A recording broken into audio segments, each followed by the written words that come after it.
For starters, the name of the doctor is Dr. Bendova. Okay, bro. Kids shows too inappropriate for kids. Chat, right now, off the top of your head, what is a kid show that you know that got banned? Why didn't anyone stop this? Did the host go to jail? People were looking back at old scenes and saying, Dan Schneider is obsessed with speed. Oh, this no. feels inappropriate for children. When TV shows market Dan Snyder themselves thing. as appropriate for kids, you would expect fun, bubbly characters with colors flying across the screen. But for Basically, Cocomelon. some kids networks, that isn't the case. Instead of parents feeling a sense of relief, they now have to worry about what their children are watching behind their backs. Because the true horrors that hide behind the for kids label can be haunting. I'm Visual Venture, and we're The internet is cooked nowadays, bro. Chat, you guys remember those YouTube channels that like have the kids TV shows and they make these like weird ass animations out of it? 'Cause those people that make those, they know that they're targeting children. diving into the dark world of kids TV shows, starting from the most appropriate shows to the most disgusting ones. I'm not gonna lie, the last ones terrified me. Cow and For real? Chicken. First released in July Cow and of Chicken. 1997, Cow and Chicken was a beloved animated comedy series on Cartoon Network. The show followed an bro. unlikely sibling I ain't gonna lie, Cartoon Network, their shows appeal more to an older audience. duo of Cow and Chicken as they went on a series of wild adventures. The series became a fan favorite for its out-of-pocket humor, but most of these praises came from adult watchers instead of actual kids, since many of the jokes were clearly targeted at a much older audience. Yeah. When it came to kids, Cow and Chicken wasn't exactly the best show to watch. Many of the show's main punchlines tied back to inappropriate undertones, particularly referring to butts. Although using butts as the butt of the joke is a common thing in cartoons, Cow and Chicken takes it to a whole nother level by making it Don't tell me they actually showed a lot of ass. Nah, chat, I will say, bro, these cartoons be showing ass. an actual plot point in some episodes. Cow in particular is always seen showing her behind to the screen, and the character Bro, okay, this is crazy, bro. No clothes on, like just straight ass, bro. screen, and the character is only supposed to be 7 years old. Chicken, her God older brother, damn. is only 11. But while this can be argued as just part of cartoon culture, there's also other red flags about the show. Nah, this is crazy, bro. I don't care what the hell excuse you have. What is this, bro? The parents have pointed out, or more like red Okay, all right, bro. One thing to show butt, but then when you show like just bare butt, like it obviously they look like they have no clothes on. That's just too far. Red character. The show's main antagonist is a character named Red Guy, who's the mayor of the fictional town that Cow and Chicken live in. This character is constantly trying to get in the way of Cow and Chicken's plans. Red Guy never wears clothes, and like Cow, he always has his behind exposed. Red Bro. Guy was first introduced to the audience in the pilot episode No Smoking as the main antagonist, and is very clearly portrayed as the devil. In this episode, he's shown Yeah, that's another thing, bro. This why they like promoting the devil. known as the ruler of hell, and he is actively trying to recruit Chicken to join him. In order to bring someone to hell, Red Guy has to convince them to make a bad choice. So he decided to tempt Chicken into taking a cigarette and smoking it, which landed him in hell for smoking at a young age. While there, Red Guy continues to force Chicken to smoke even more cigarettes to the point of suffering. Almost immediately after So they show cigarettes in this show? Yo, what kind of... This was supposed to be a kid show, bro? airing, this episode was banned from television networks for being too inappropriate for kids. And although the showrunners intended to scare kids away from smoking, parents argued that children may take the episode at face value. And with Nah, I ain't gonna lie, bro. That's not gonna show no kid to not do it, bro. Like, I don't know. This just looks too evil, bro. Am I convinced them to actually try it? implications of hell Kids are naturally rebels. Like, you tell kids not to do stuff, most likely they're probably gonna get curious and do it. and the Red Guy being who he is, parents were also concerned about the portrayals of religious figures in the series. After such a controversial first episode, Cow and Chicken completely shifted their direction and even rebranded the devil to just Red Guy. But even after such drastic changes to the show's main premise, parents were still concerned over the content of the show. Although Red Guy's name was changed, his appearance remained entirely the same, and his behavior was also not something that kids should be seeing. Throughout the series, Red Guy and Cow and Chicken end up slowly going from enemies to friends. However, this comes at a price, because Red Guy ends up getting overly friendly, constantly being intimate but aggressive with the two main characters, who, as I mentioned, are meant to be 7 and 11 in animal form. He Yeah, this show is so cooked, bro. I see why it's got banned now. always has a specific interest in Cow, who is a female character. Oh, sweetheart, you have got it going on. Oh, you are high style and babe. Those come here sailor eyes that kiss and tell. Oh. Gotcha! Help! Help, big brother! Help! What if somebody did this? At one point, there was an episode. Yeah, nah, like who watches this show and just be like, oh, this is a kid show, bro? I haven't seen one kiddish thing yet, bro. This is all some Diddy Party shit. Episode where Red Guy pretended to be a doctor named Dr. Bottoms. And when Cal goes in for a doctor's visit, he ends up doing a checkup for other parts, ones without any medical issues. What? Milk sample! Dr. Bottoms, what's that for? Well, I'm thirsty and your daughter's a cow. Do the math! The real controversy came when Cartoon Network aired a cow and chicken episode called Buffalo Girls. This episode was immediately banned after airing because it featured a ton of inappropriate jokes poking fun at the Buffalo characters, a group of characters based on lesbian stereotype. If adult humor was a crime, then Cow and Chicken would just be beginners. The next show we talk about takes things to an entirely new level. Rocco's Modern Life.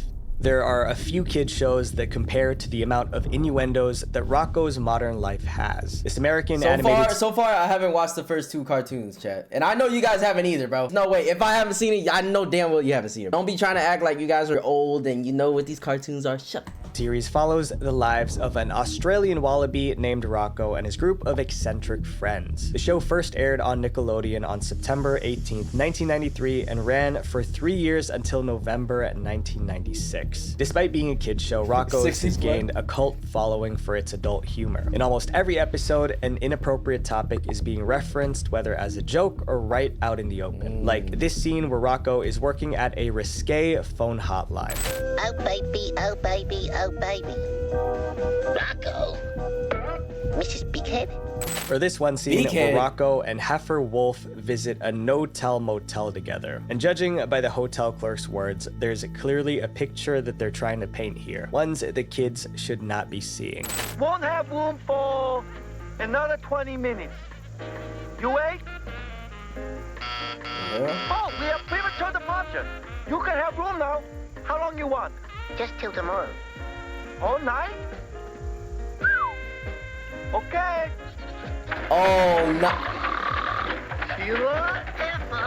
And if you're Nah, they were trying. Yo, this is a crazy joke, bro. I mean, at least this is kind of better than the other one, but still, bro. still on the fence whether or not these are inappropriate, here's one scene you can't deny.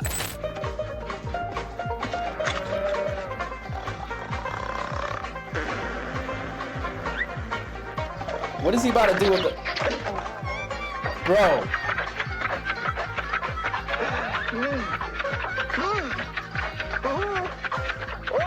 Aside from the clear intimacy signs, Rocco's Modern Life also has more than just one-off scenes that are inappropriate for kids. There's one episode in the series where Rocco has to go visit the doctor's office for a cough. In this episode, there were multiple moments with creepy implications. For starters, the name of the doctor is Dr. Bendova.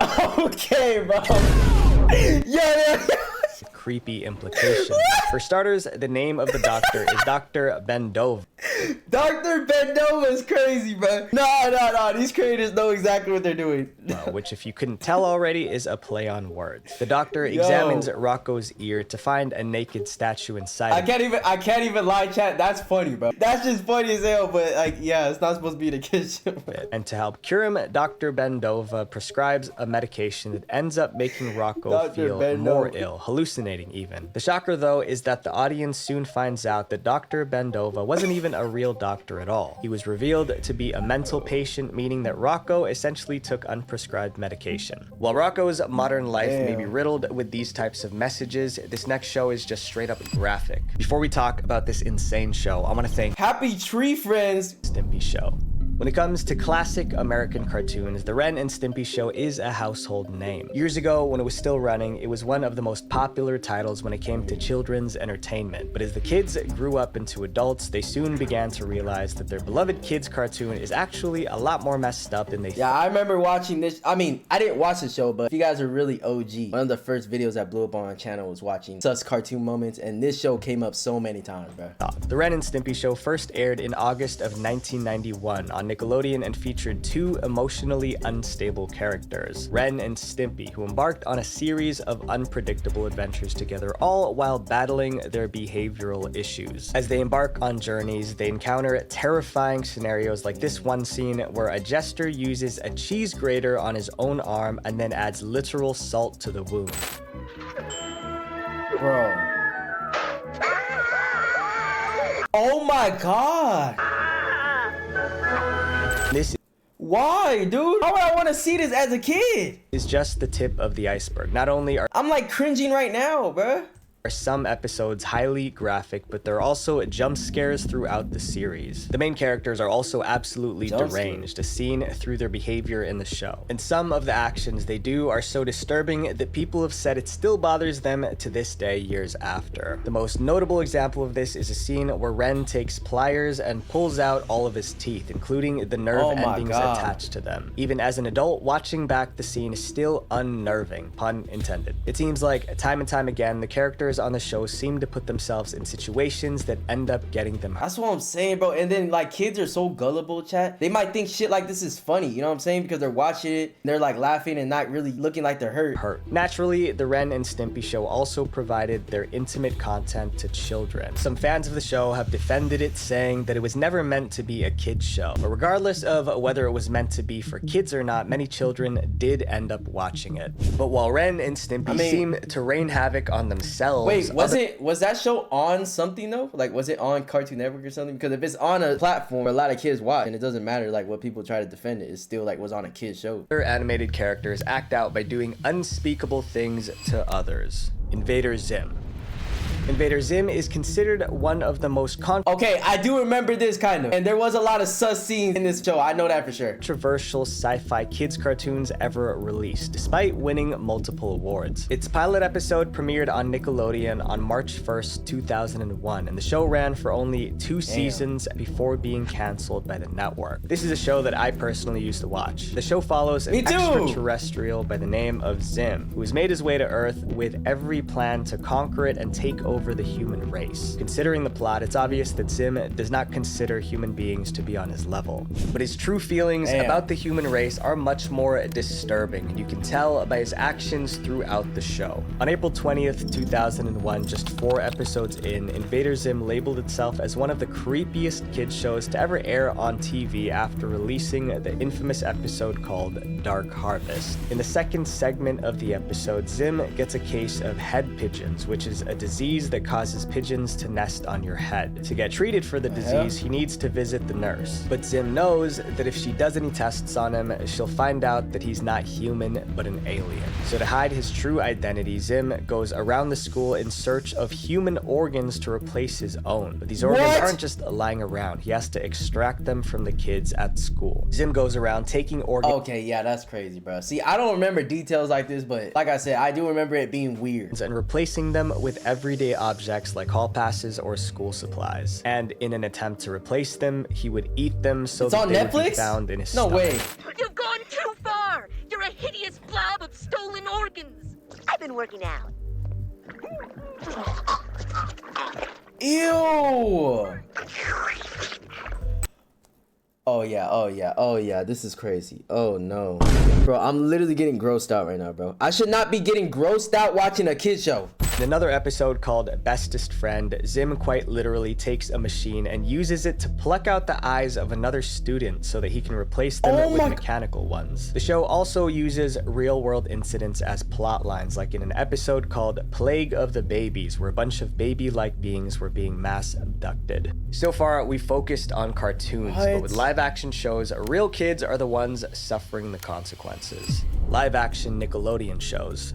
While we've covered quite a few Nickelodeon shows on this list, so far the most inappropriate productions on the network are ones featuring real people. Not only is the creepy content being acted out live by actual kids, but other things also happen to be off camera. As you might have already heard, Nickelodeon has caught a ton of heat for its associations with the producer Dan Schneider. Yeah, we've all heard about this, bro. It's just crazy. Although Dan has been the mastermind of popular Nickelodeon shows like Victorious, iCarly, and The Amanda Show, what he's Yeah, it's crazy too, Chad, because it's like, damn, bro, these shows were actually really good as a kid, especially like iCarly and even Victorious. Rather, what he did to the actors that were part of these projects. From the hidden messages to making actors uncomfortable with especially like the feet stuff, Chad. Like, he's probably gonna talk about it. Inappropriate scenes, all of Dan's shows have been ripped apart for their questionable plot lines. And this history runs deep because Dan's been a walking red flag ever since his first executive producer credit, The Amanda Show. The Amanda Show was a popular sketch comedy show that first premiered on Nickelodeon on October 16th, 1999. The show came out following the widespread success of the sketch comedy show All That. All That kickstarted Amanda Bynes' career in Hollywood, and Nickelodeon knew that they had to capitalize on that. A couple years later, they gave Dan the green light to create the spin-off The Amanda Show, which cemented Dan Schneider as a known kid show producer and paved the road to stardom for Amanda. However, despite the lighthearted nature of this show, it was actually extremely disturbing. After careful analysis of Dan's behavior with the main cast, many people have pinpointed The Amanda Show as the reason for Amanda Bynes' Oh my god, this is her now? real-world tragedies. In The Amanda Show, Amanda Bynes and a cast featuring the likes of Drake Bell, Nancy Sullivan, and Ashley Tisdale perform comedy sketches to a live audience. They take on a variety of different roles in these sketches, from one-off characters to recurring personalities. But although the goal of the sketches was to make kids laugh, many of them were actually highly inappropriate. Dan had executive power over any and every sketch that was featured on the show, and more times than not, he would make his young cast film a sketch that was not suitable for their age. One of the most well-known incidents was the jacuzzi sketch. During the sketch, Amanda Bynes was wearing a swimsuit and sitting in a jacuzzi. Yeah, this is crazy, bro. There is no context needed for this. This is just weird. Next to a fully clothed Dan Schneider, all while Dan cracks a joke at the audience, telling them that he wrote this very scene. Now, you're the executive producer of the show? Yeah, I am the executive producer and I'm the head writer. You actually wrote the words you're saying to them right now? Yes, I actually wrote this whole conversation that we're having right now. At the time, most people didn't even think twice about this scene, but now, looking back, it was a sign that Dan had other motivations. Dan purposely reminded the audience that he had full control over the show, meaning that he could make the actors do anything he wanted and they could not refuse. And all of these questionable sketches became more disturbing after— Yeah, this is why, like, I'm so glad I never had to get into the entertainment industry. I mean, at least like acting and stuff, Chad, because I hear so many bad stories, bro. Learning that convicted criminals were actually on the set of the show. These staff members were given roles that put them near the cast. One of the cast members, Brandy, revealed that a staff member sent her a disgusting picture via email, which she ended up reporting to the police. Brandy was also immediately pulled from the show. Another suspicious plotline in The Amanda Show involved a recurring character that Amanda played called Penelope Taint. Recently, the Quiet on Set docuseries revealed that the last name Taint refers to a body part within the lower region. But hiding these themes in sketches was not a new thing for Dan. Ever since his time as a producer on the 90s comedy show All That. Yo, like, what are you doing touching Miranda Cosgrove like this? Like, what is that? Dan's shown that he's no stranger to offensive jokes, ones at the expense of his own cast. Brian Christopher Herney was a child actor and part of the main cast for All That's 7th and 8th seasons. Despite being a main cast member, Brian rarely got sketches that appealed to him. In fact, he usually got the worst kind. Brian revealed in the Quiet on Set documentary that he was often forced to play characters that portray black stereotypes. In one particular sketch, Brian was asked to play a kid who was selling cookies, but of course the producers asked him to play it like he was selling drugs. And possibly the most infamous allegation about Dan is that he's into feet, which has made itself known through— Bro, chat, what did I tell you, bro? Just look at this nigga, though. Chat, tell me this doesn't look like one of these niggas, like these Discord mods or these people on Reddit that just like feet and stuff, bro. Like, I'm sorry, bro. As soon as I see how he looks, bro, red flag. All of his producer— red flag already, bro. I don't want to work with you, dog. You probably gonna want to sniff my feet while I'm sleeping, dog. Reddit. In every show Dan has been a part of, he has placed scenes involving child actors showing their bare feet or even doing weirder things with them. In some of his most popular shows, Dan's had more than just a few scenes where the plot revolves around feet. For example, in season 1, episode 12 of Victorious, everyone at Hollywood Arts High School is obsessing over Trina's soft feet. There's a scene where she's Jesus. standing in the hallway with her bare feet out while classmates form a circle around her to touch her feet. The episode Yo, I think I remember that episode. then progresses with feet being a central plot line. Everyone is envious of Trina and her soft feet, so she shares her secret, puka fish, which eat at the dead skin of her feet. Yep, I remember this episode. I remember the fish and stuff. In this I episode, literally multiple actors had their bare feet out. And this is just one of the many instances on Victorious where the stars have had to show their feet on camera. Not to Damn. mention that iCarly and Sam and Cat also had similar themes. But undoubtedly, the creepiest scene on Nickelodeon involving feet is this clip of Ariana Grande. This video recently resurfaced and went viral after the Quiet on 12 Set mil? documentary dropped because it's one of the biggest red flags that we failed to notice when Dan was a top dog in the industry. This video was produced for theslap.com, a website designed for fans of the show Victorious. It imitates Slap. the social media platform seen on the show. Cast members would upload short video diaries there to give the site an authentic feel to keep fans engaged. Ariana Grande was no exception, but unlike some of her other cast members, her videos always seemed to be the most disturbing because it seemed like she was being made to do things that could be interpreted in dirtier ways. Have you ever tried to get your whole big toe in your mouth? Check this out. Not only is it odd for kids Come on, bro. Come on, come on, bro. to be watching Ariana shove her foot in her mouth, but the video is also filmed in a very specific way. There are multiple jump cuts of Ariana from different angles while making certain expressions. And this wasn't the only time that Ariana was forced to create content like this. And when you see the rest, you might even think that that video was nothing. Sometimes I wonder if you can get juice from a potato. That clip was actually posted on theslap.com, and it's pretty obvious what that potato was meant to symbolize. But there's more. Ariana's character, Like, why did she even agree to do this? Kat, constantly posted these types of vlogs on theslap.com. While they didn't usually air on TV, there were thousands and thousands of kids visiting the site every day Well, I'm because saying, they were bro. huge fans of Victorious. But They're gonna instead go of and see seeing it. appropriate content, they were seeing content like Ariana trying to drink water upside down. Is it possible for a teenage girl to drink water upside down?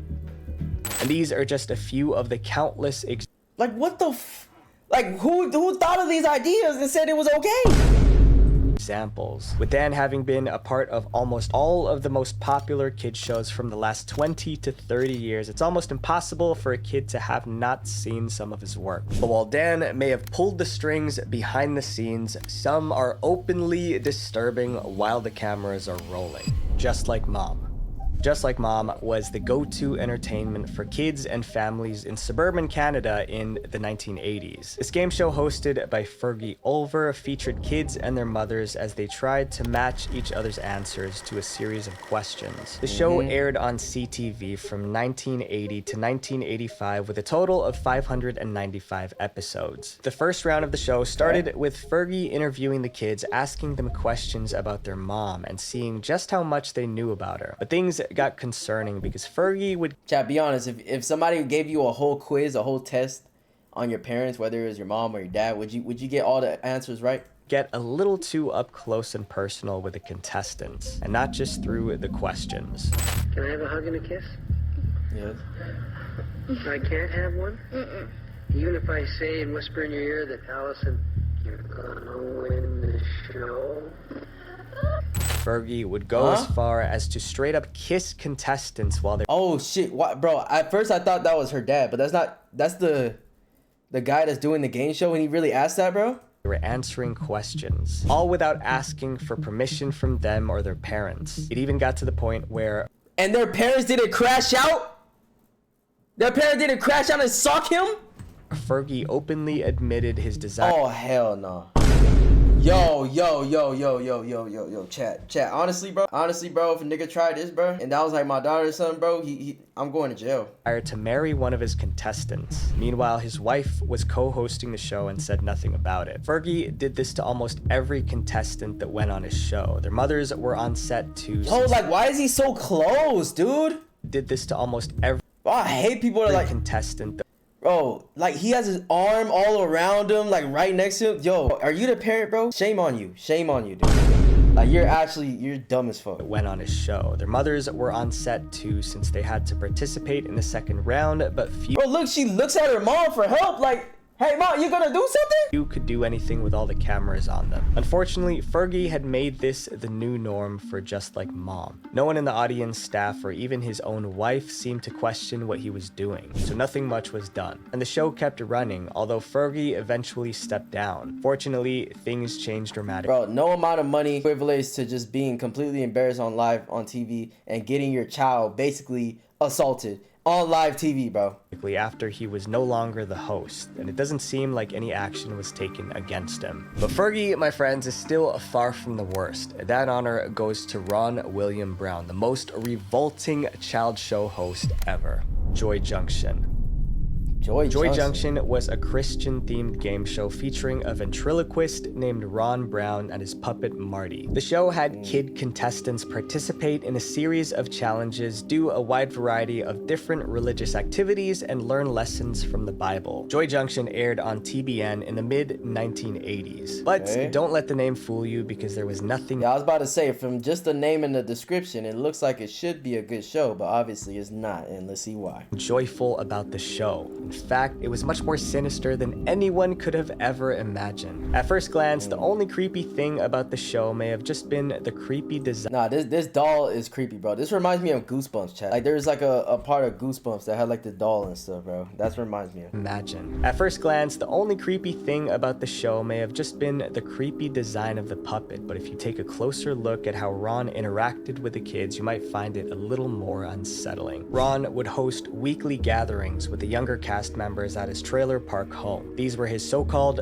pizza parties. And while this was already weird, no parent suspected that Ron, a religious host of a Christian game show, would be up to anything wrong. How it all started was... Those be the main people, Tat. I'm telling you, bro. I'm telling you. People hide behind religion to excuse the bad things that they do and say to people. That sucks because it fucks up the perception of all Christians or all people that believe in religion and stuff. Makes them look like they're stupid like this because of these type of people, right? Religious host of a Christian game show would be up to anything wrong. How it all started was all of a sudden there was boys found at his house. When Ron... There's boys what? What? Started was all of a sudden there was boys... What can I say? Uniforms? Oh, underwear. Oh, nah. Found at his house. When Ron was caught, he was quick on his feet. He said that these clothes were actually for his puppet Marty. Bro. And since Ron was loved by many of the members of his Christian community, they took his word for it, assuming it was the truth. But that was their mistake. Over time, it started getting harder and harder to deny that Ron may not be the person that everyone thought he was. So his home was searched by the police, and they found incriminating evidence of exactly what Ron had planned to do with some of the cast members. Oh and it my involved God. cooking and eating them. What the This is dead outside, bro. Wow. No wonder he saved this one for last, bro. Jesus Christ. Fortunately, they were able to lock him up before he could carry out any of those plans, and he was sentenced to 20 years in prison. Let these shows be... Only 20 years for this? Bro, I know he didn't end up doing anything, but goddamn, bro, people like this don't need to be in the world, bro. I'm sorry, bro. If your mind is this sick to have thoughts like these and to have a plan like this, like, you just don't deserve to be here on the earth, bro. Like, I'm not saying like death penalty or something, but bro, like, you need to not be around any kid ever again, bro, or just anybody. A reminder that things aren't always what they seem, and if you take a closer look, you might find that the truth is darker than you think. My friends, protect the young ones in your life, and always question what lies beneath the surface. Visual Venture. I didn't think this video would get this deep. I thought it was just gonna be like a whole bunch of sus moments, but man, things could get real serious real quick, man.